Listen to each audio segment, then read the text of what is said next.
तो आप यहाँ से छुटकारा पा जाओ, नहीं तो फिर अगर नीचे उतरे तो गए, फिर जीती बाजी आ रही।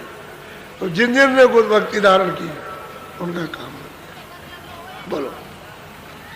गुरु लगे जिसे अति प्यारे, जिन कुल कुटुंब सब तारे। तो भाई जिनको गुरु महापुरुष प्यारे लगते हैं, जिन पर विश्वास हो जाता है, जो लेने के, तो अपना तो काम पहले कर लो।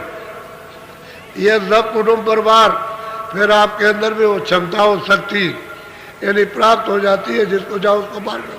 जब औरों को पार करते हो तो अपने कुटुंब को तो पार कर ही सकते हो। जब और जीवों को ले जाओ तो कुटुंब तो जाएगा ही।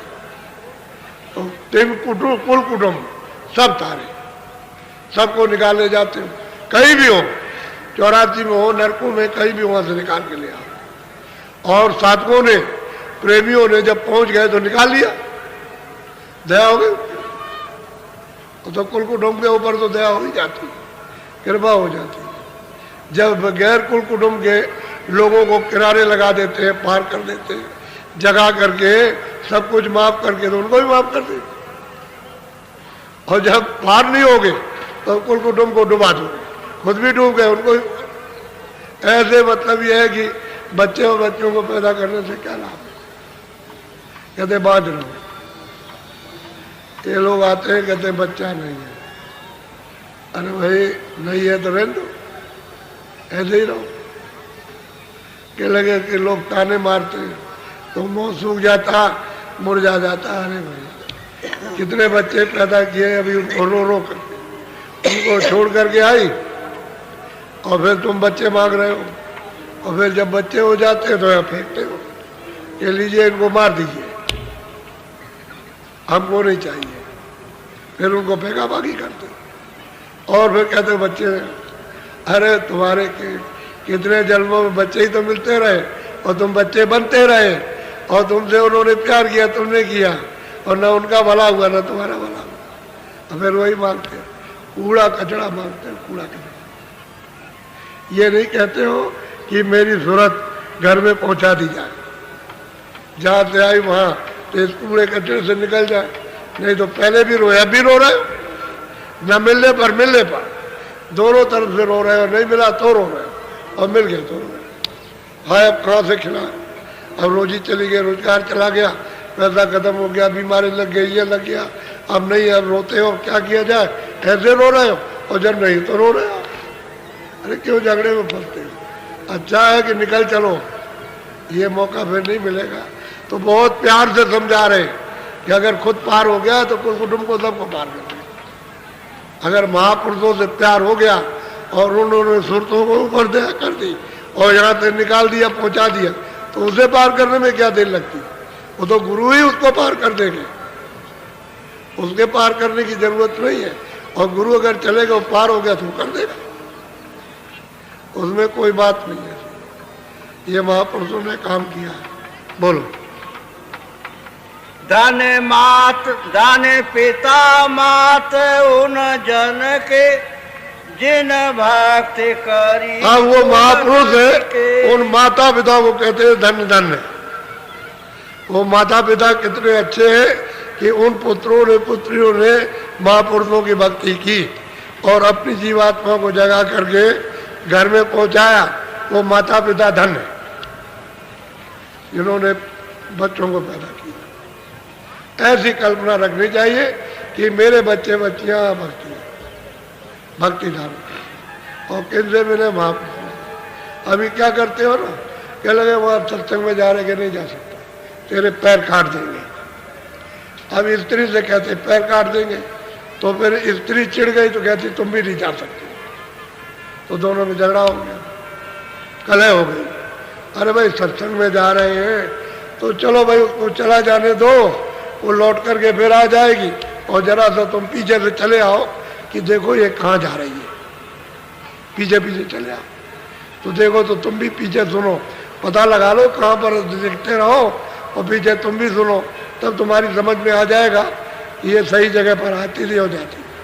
अब आने नहीं देते, कभी कभी स्त्री बाधक बन जाती, कभी कभी पुरुष बाधक बन जाता, कभी कभी माँ बाप के लिए बच्चे बाधक बन जाते, कभी बच्चों के माँ बाप बाधक बन जाते, कभी ये न बने तो रिश्तेदार बाधक, एक दूसरा कंटक है, बड़ी मुसीबत। जो टेलीफोन आते हैं कि क्या बताया जाए, ये जाने नहीं देता। कौन नहीं जाने देता? वो कहते स्त्री नहीं जाने देती, बच्चे नहीं जाने देते, फिर कहते हैं नहीं पति नहीं जाने देता। आफत है। अरे भाई जहाँ कहीं जा रहे हो तो जरा देख तो लो कि कहाँ जा रहे हो, तो चले आओ देख लो, आंखों से देख लो, जरा कानों से सुनोगे, आंख से देखोगे, बुद्धि से विचार करोगे तो तेरी भी समझ में कुछ आ जाएगा। बोलो। तो माता पिता को धन धन कहते हैं कि तुमने ऐसे बच्चे किए कि महापुरुषों की उन्होंने भक्ति की और अपनी जीवात्मा को जगा के घर में पहुंचा दिया। ऐसे बच्चे बच्चियां अपने कुल को पार कर देते, उतार देते। बोलो।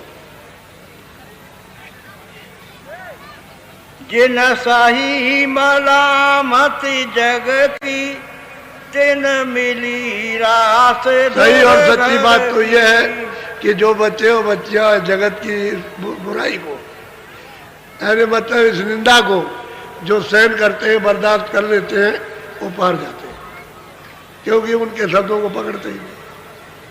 कोई गाली दे रहा, कोई बुरा कह रहा, कोई ऐसा है, कोई वैसा, कुछ नहीं, वो मन में कुछ रखते ही नहीं, जहाँ रही वही गांठ में बांधते ही नहीं, वो पार जाते हैं, वो पार जाते हैं। और जिन्होंने गांठ में बांध लिया रोते रहते हैं, वो क्या कह रहा, वो ये कह रहा, वो ये कहता, वो ये कहता, वो ये कहता, भाई इसी में फंसे रहे। और चुके कुछ नहीं बांधा, वही छोड़ दिया, चले आए।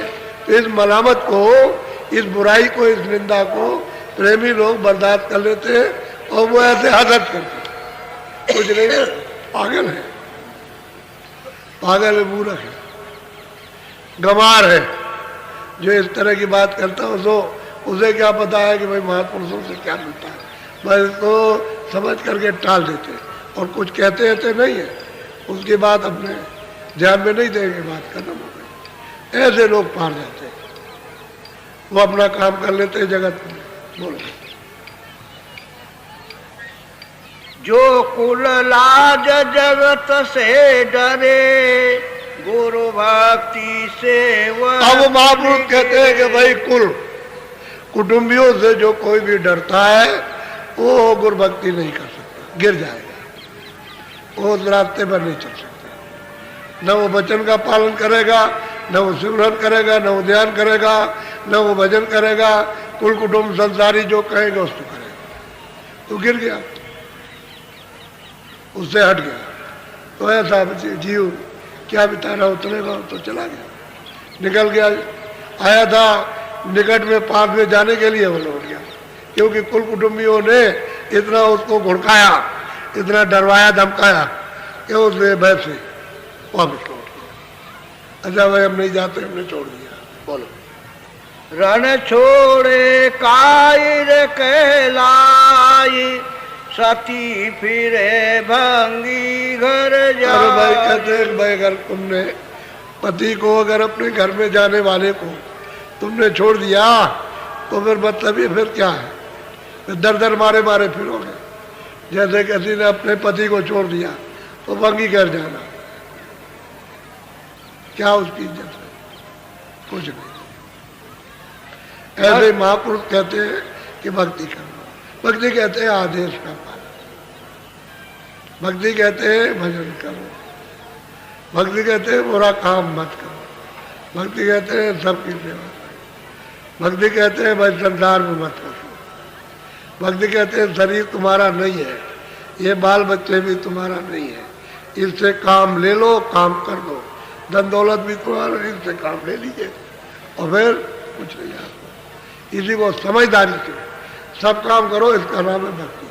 और भजन मुख्य, असली भक्ति तो ये कि भजन करो, सूरत को नाम के साथ जोड़ना हुआ भक्ति। ये सब उपदेश इसीलिए बताया जाता है कि भजन में आ जाओ, दरवाजे पर बैठ जाओ, इधर बैठो इधर, और आवाज को सुनने लगो और चढ़ाई शुरू कर दो, ताकि तुम्हारी आँख भी खुल जाए, कान भी खुल जाए, देखने भी लगो, सुनने भी लगो, तभी तो राज खुलेगा। खजाना तो घाट पे भरा हुआ अमोलक, अब यह घाट को खोदने की तो जरूरत है, जगाने की जरूरत है, सफाई करने की। जगाने का मतलब साफ करना। कूड़ा कचरा साफ हो गया, फिर घाट हो गया। पानी में भी मुंह दिखाई देगा तो घाट पर अपना मुंह दिखाई देता है। इतना शुद्ध और साफ निर्मल मन बुद्धि चित्त अहंकरण जीवात्मा सो जन मोह पावे। निर्मल हो जाओ प्राप्त कर। अरे तुम शुद्ध साफ अपने सिंहासन को करो, अपने हृदय को, तो मालिक तो वैसे बैठ जाएगा आकर। वो तो बैठने की जगह तलाश कर रहा, लेकिन तुम उसको गंदा रखते हो तो कहाँ बैठे। सही सच्ची बात तो ये है। बोलो। मछली को जैसे जलधारा गुरुमुख को सत्य। कहते हैं मछली को तो भाई पानी चाहिए, पानी नहीं मिलेगा मछली तड़प के मर जाएगी। कहते हैं गुरुमुख है, गुरु आज्ञाकारी है, जो भजन करता है उसको तो गुरु चाहिए, उसको और कुछ नहीं चाहिए। और वो किसी को जानता भी नहीं, वो तो गुरु शब्द को जानता है, उसकी वो भक्ति करता है। तो उसके बगैर वो जिंदा नहीं रह सकता, वो तड़पता है। ये है गुरु भक्ति। जब गुरु भक्ति नहीं आप सीखोगे, गुरु वचन का पालन, उनके शब्दों को नहीं पकड़ोगे तो गए, निकल गए। मछली वो तो पानी से प्यार होता है। अरे भाई पपिया को तो चाहिए, अरे उसको तो चाहिए मोती चाहिए, स्वाति की बूंद, तभी उसकी प्यास जाएगी, नहीं प्यास नहीं जा सकती। हम मोर को तो नाद चाहिए, अगर कहीं नाद होता हो तो चुप हो जाए। बादलों की गरज चाहिए, ऐसे ही मृग को चाहिए होता है। कोई बाजा बजाइए तो मृग चुप, अपनी गर्दन कैसे खड़ा करेगा और बस उसको सुनते सुनते सुनते सुनते ऐसे पैर कर लेगा और सिर टेक देगा जमीन में। तभी तो उसको मारते हैं आकर के, वो बाजा बजाता है।